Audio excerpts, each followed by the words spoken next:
Hello ಎಲ್ರಿಗೂ ನಮಸ್ಕಾರ, good morning. ಹೇಗಿದ್ದೀರಾ ಎಲ್ಲರೂ? ಚೆನ್ನಾಗಿದ್ದೀರಾ ಅಂತ ಅಂದ್ಕೊಂಡಿದ್ದೀನಿ. ಹಾಗೆ ಇನ್ನೂ ಯಾರಾದರೂ ನನ್ನ ಚಾನಲ್ನ ಸಬ್ಸ್ಕ್ರೈಬ್ ಮಾಡ್ಕೊಂಡಿಲ್ಲ ಅಂದರೆ ದಯವಿಟ್ಟು ನಿಮ್ಮವರೆಗೂ ಈ ವಿಡಿಯೋ ಬಂದರೆ ಸಬ್ಸ್ಕ್ರೈಬ್ ಮಾಡಿಕೊಂಡು ವೀಡಿಯೋಸ್ಗಳನ್ನ ನೋಡಿ. ನನ್ನ ಇಷ್ಟಪಡೋ ಅಂಥ ಯೂಟ್ಯೂಬ್ ಫ್ಯಾಮಿಲಿ ಇದೆ, ಸೊ ಅವ್ರು ಮಿಸ್ ಮಾಡದೆ ನನ್ನ ವೀಡಿಯೋಗಳನ್ನ ವಾಚ್ ಮಾಡೇ ಮಾಡ್ತಾರೆ ಅಂತ ಹೇಳಿಬಿಟ್ಟು ನಾನು ಅಂದ್ಕೊಂಡಿದ್ದೀನಿ. ಇನ್ನು ನಾವಿವಾಗ ದುರ್ಗಕ್ಕೆ ಹೋಗೋಣ ಅಂತ ಹೇಳಿ ಹೊರಟಿದ್ದೀವಿ.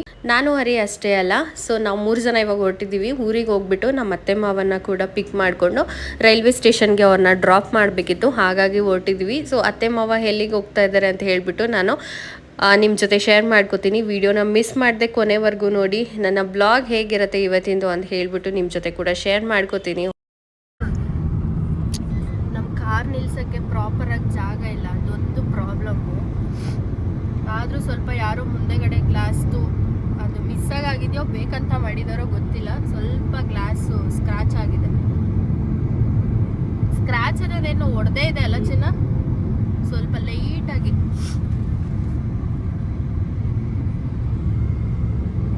ನನಗೆ ಫುಲ್ಲು ನೆಗಡೆ ಕೆಮ್ಮು. ಆಯ್ತಲ್ಲ ನನಗೆ. ಔಷಧಿ ಕೊಡ್ತೀಯಾ? ಕೊಡು, ಎಲ್ಲ ಕೊಡು. ಥ್ಯಾಂಕ್ ಯು ಚಿಂದೆ. ಒಂಥರ ಚಿನ್ನ ಜ್ವರ ಬಂದರೆ ಮಲ್ಕೋಬೋದು ಚಿನ್ನ, ಈ ನೆಗಡಿ ಆದರೆ ಸಖತ್ ಇರಿಟೇಷನ್ ಬಾಡಿ ಎಲ್ಲ. ನನಗೆ ತಲೆ ಎಲ್ಲ ಫುಲ್ಲು ಭಾರ ಭಾರ ಆಗ್ತಾ ಇದೆ.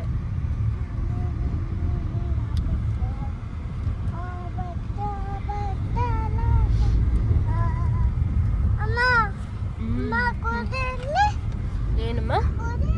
ಕುರಿ ಇಲ್ಮ ಅವತ್ತು ನೋಡಿದ್ಲಲ್ಲ ಚಿನ್ನ, ಅದಕ್ಕೆ ನೆನ್ಪಿಟ್ಕೊಂಡಿದ್ದಾಳ ಅವಳು. ಏನಪ್ಪ? ಕುರಿ ಇಲ್ಲ ಕಂದ, ಅವ್ರು ಕರ್ಕೊಂಡು ಬಂದಿಲ್ಲ ಇವತ್ತು. ಬರುತ್ತೆ ನಾಳೆ ಬರೋಣ, ಆಯ್ತಾ? ಇವಾಗ ಅಲ್ಲಿ ಅಜ್ಜಿ ತಾತ ಬರ್ತಾರೆ, ಹೋಗೋಣ.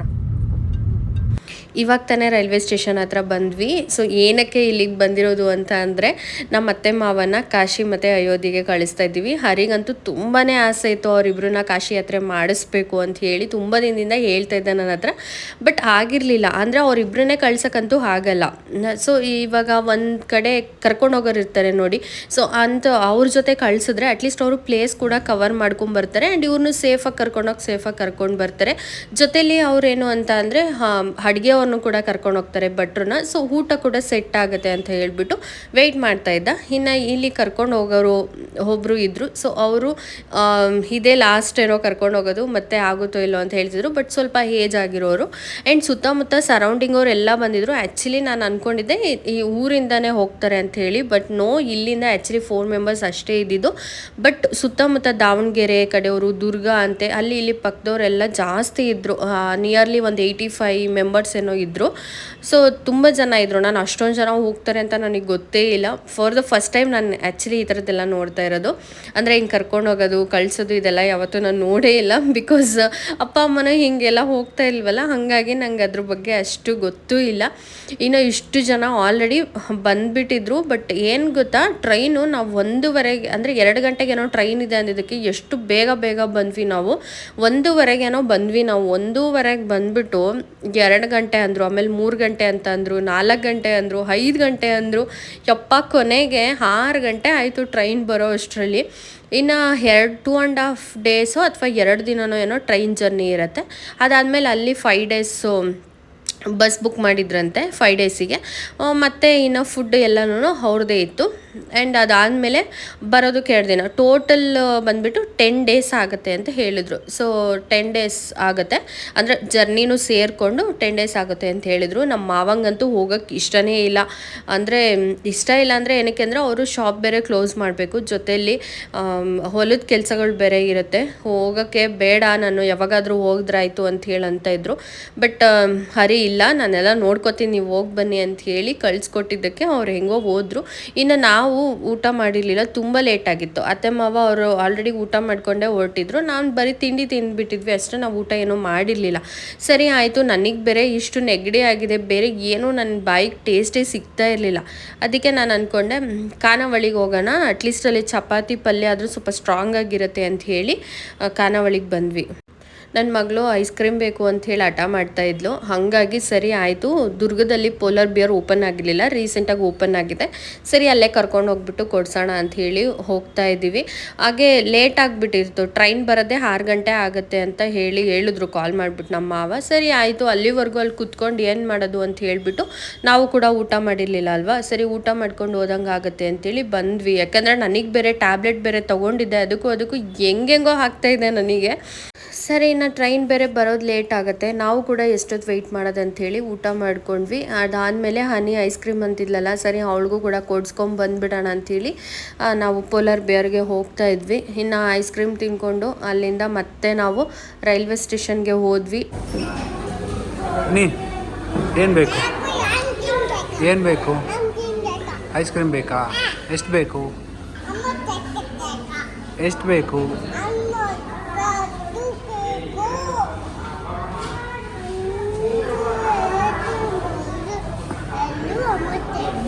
ಅಮ್ಮ ತರಕ್ಕೆ ಹೋಗಿದ್ದಾರೆ.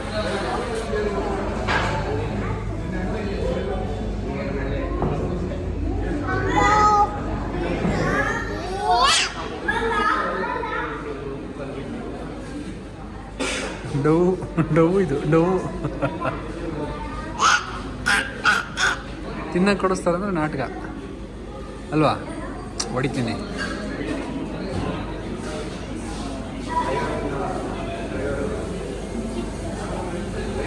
ಇನ್ನು ಯೂಶ್ವಲಿ ನಾವು ಅವಳು ಕೇಳಿದ ತಕ್ಷಣ ಯಾವುದನ್ನು ಕೊಡಿಸಲ್ಲ, ಅಂದರೆ ಇಲ್ಲ ತಿನ್ನೋದು ಅವಳಿಗೆ ಇಲ್ಲ ಅಂತಲೇ ಹೇಳೋದು ಯೂಶ್ವಲಿ, ಅಂದರೆ ಹೊರ್ಗಡೆ ಕೇಳಿದಾಗ.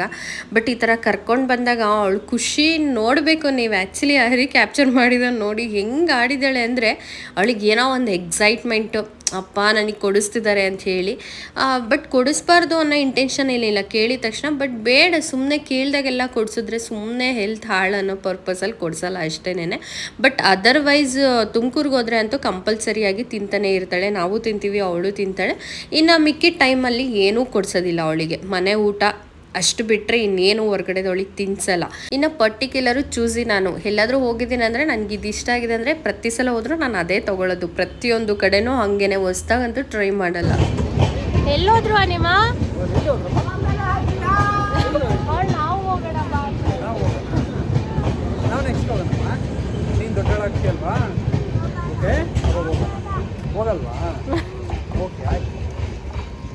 ನೀನು ಎಷ್ಟು ಸ್ಪೀಡಾಗಿ ಬರ್ತಿದ್ದೆ ಗೊತ್ತಾ?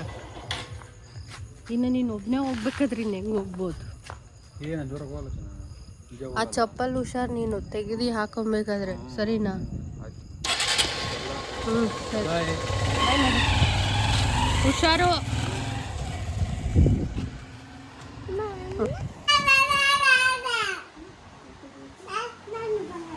ನನ್ನ ಜೊತೆ ಪಚ್ಚಳಲ್ಲ,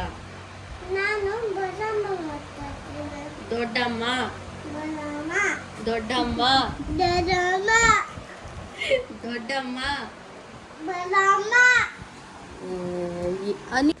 ಇನ್ನು ದಾಳಿಂಬೆ ತೋಟಕ್ಕೆ ಹೋಗಬೇಕಿತ್ತು, ಪಕ್ಕದ ಹೊಲದಲ್ಲಿ ಕಳ್ತನ ಆಗಿದೆ ಅಂತ ಹೇಳಿದ್ರು. ದಾಳಿಂಬೆ ಎಲ್ಲ ಕಿತ್ಕೊಂಡು ಹೋಗ್ಬಿಟ್ಟಿದ್ದಾರೆ, ಒಂದು 150-100 ಬಾಕ್ಸ್ ಅಷ್ಟು ಅಂತ ಹೇಳಿ. ಅದಕ್ಕೆ ಹರಿ ಮಾವ ಬೇರೆ ಇಲ್ಲಲ್ಲ, ನೈಟ್ ಟೈಮ್ ಅವರೇ ಮಲ್ಕೋತಾ ಇದ್ರು ಇದ್ದರೆ. ಬಟ್ ಇವಾಗ ಇಲ್ಲಲ್ಲ, ಕಾಶಿಗೆ ಹೋಗ್ಬಿಟ್ಟಿದ್ದಾರಲ್ಲ, ಅದಕ್ಕೆ ಹರಿ ನಾನು ಮಲ್ಕೋತೀನಿ ಅಲ್ಲೇ ಅಂತ ಹೇಳಿಬಿಟ್ಟು ಅಲ್ಲೆಲ್ಲನೂ ಏನು ಸೇಫ್ಟಿ ಪರ್ಪಸ್ ಬೇಕೋ ಅದೆಲ್ಲ ಮಾಡಿಕೊಂಡು, ಇನ್ನು ಮಾವ ಬರೋವರೆಗೂ ಆಲ್ಮೋಸ್ಟ್ ಅವ್ನು ಹೊಲದಲ್ಲೇ ಇರ್ತಾನೆ. ಇನ್ನು ನಾನು ಒಬ್ಬಳೇ ಮನೇಲಂತೂ ಇರೋಕ್ಕಾಗಲ್ಲ, ಅಲ್ಲಿ ತುಂಬ ಭಯ ಅನಿಸುತ್ತೆ ನನಗೆ ಒಬ್ಬೊಬ್ಬಳೆ ಮನೇಲಿರೋಕ್ಕೆ. ತುಮಕೂರಲ್ಲಾದರೆ ಒಬ್ಬಳೇ ಇರ್ತೀನಿ, ಬಟ್ ಇಲ್ಲಿ ಗೊತ್ತಿಲ್ಲ ನನಗೆ ಅಷ್ಟು ಇರೋಕ್ಕಾಗಲ್ಲ.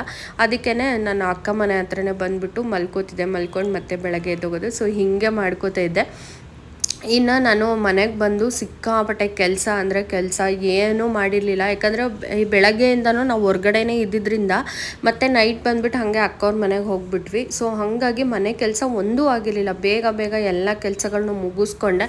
ಮತ್ತು ಸಂಜೆ ನನಗೆ ತುಂಬ ಹೊಟ್ಟೆ ಹಶ್ವಾಗ್ತಿತ್ತು, ಮಧ್ಯಾಹ್ನ ಯಾಕೋ ಊಟ ಅಷ್ಟು ಸೆಟ್ ಆಗಲಿಲ್ಲ.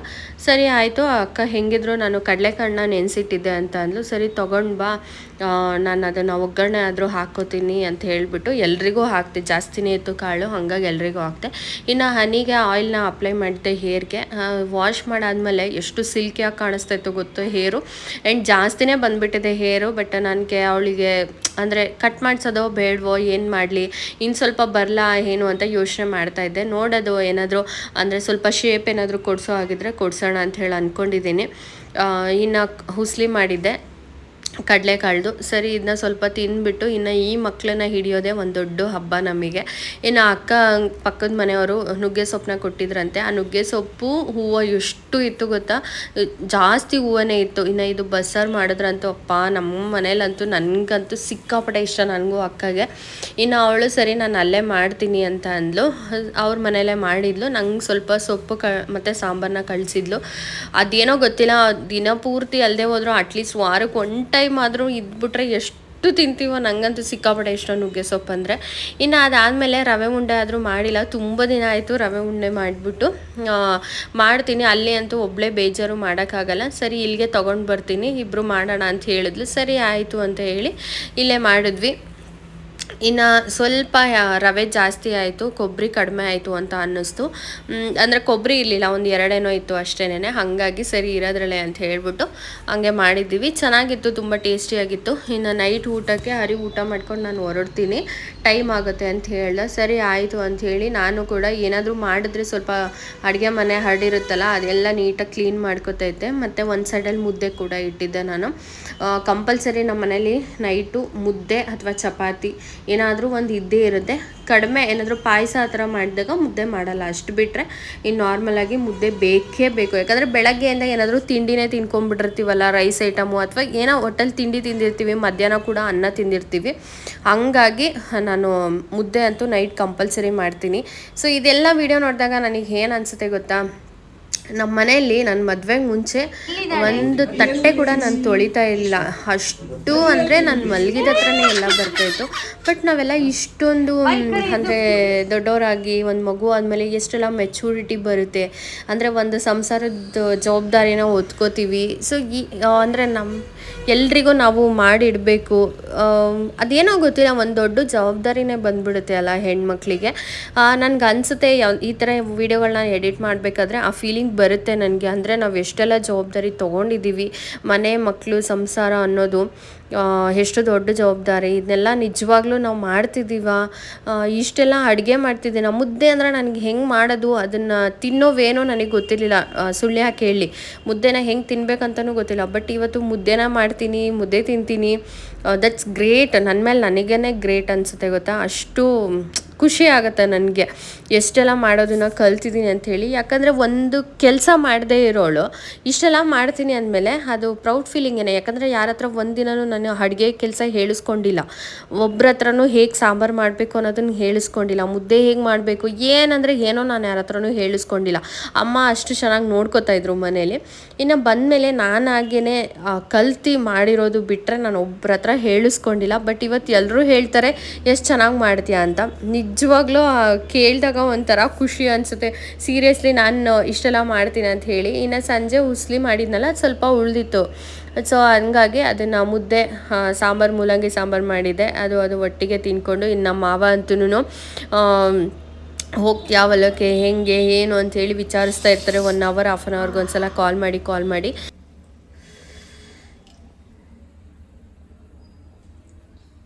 ಏನಿದು? ಚಪಾತಿ, ದೋಸೆ. ಇದು ಪಲ್ಯ, ಚಿನ್ನಿ ಪಲ್ಯ. ನನಗಂತೂ ಎಷ್ಟು ಬ್ಲೆಸ್ಡ್ ಬೇಬಿ ಅನಿಸುತ್ತೆ ಗೊತ್ತಾ ಹನಿನ ನೋಡಿದ್ರೆ. ಒಂದು ಚೂರು ಹಠ ಮಾಡಲ್ಲ ಊಟದ ವಿಷಯದಲ್ಲಿ. ಖುಷಿ ಆಗುತ್ತೆ. ಅಂದರೆ ನಂಗೊಂದು ಸಮಾಧಾನ ಅಷ್ಟೇ, ನನ್ನ ಮಗಳು ಚೆನ್ನಾಗಿ ತಿಂತಾಳಪ್ಪ ಅಂತ ಹೇಳಿ. ಇನ್ನು ಅವಳಿಗೆ ದೋಸೆ, ಚಪಾತಿ, ಪಲ್ಯಗಳಂದರೆ ಸಿಕ್ಕಾಪಟ್ಟೆ ಇಷ್ಟ. ಅದಕ್ಕೇ ನಾನು ಅವಳಿಗೆ ನೀರು ದೋಸೆ ಹಾಕ್ಬಿಟ್ಟು ಅದಕ್ಕೆ ಟೊಮೊಟೊ ಗೊಜ್ಜು ಮಾಡಿದೆ. ತುಂಬ ಟೇಸ್ಟಿಯಾಗಿರುತ್ತೆ ಈ ಗೊಜ್ಜು ಅಂತೂ. ಇನ್ನು ಹನಿ ಪರ್ಟಿಕ್ಯುಲರ್ ಏನಿಲ್ಲ, ಎಲ್ಲದನ್ನು ಆರಾಮಾಗಿ ತಿಂತಾಳೆ. ಹಾಗಾಗಿ ನಾನು ಅವಳಿಗೆ ಅಡುಗೆ ಮಾಡಬೇಕು ಅಂದ್ರೆ ನನಗೇನು ಅಷ್ಟು ರಿಸ್ಕಿ ಅನಿಸಲ್ಲ. ಸೊ ದೋಸೆ ಕೂಡ ಹಾಕಿ ಕೊಟ್ಟೆ, ಅವಳು ಆರಾಮಾಗಿ ಅಡುಗೆ ಮನೆಯಲ್ಲೇ ತಿನ್ಕೊಂಡು ಕೂತಿದ್ಲು. ಇನ್ನು ನನಗೂ ಕೂಡ ಹಾಕೋತಿದ್ದೆ ನಾನು. ಇನ್ನು ನನ್ನ ಇವತ್ತಿನ ಬ್ಲಾಗ್ ನಿಮ್ಮೆಲ್ರಿಗೂ ಹೇಗೆ ಅನ್ನಿಸ್ತು ಅನ್ನೋದನ್ನು ನನಗೆ ಕಾಮೆಂಟ್ ಮಾಡಿ ತಿಳಿಸಿ, ಓಕೆನಾ? Thank you for watching. Bye, take care.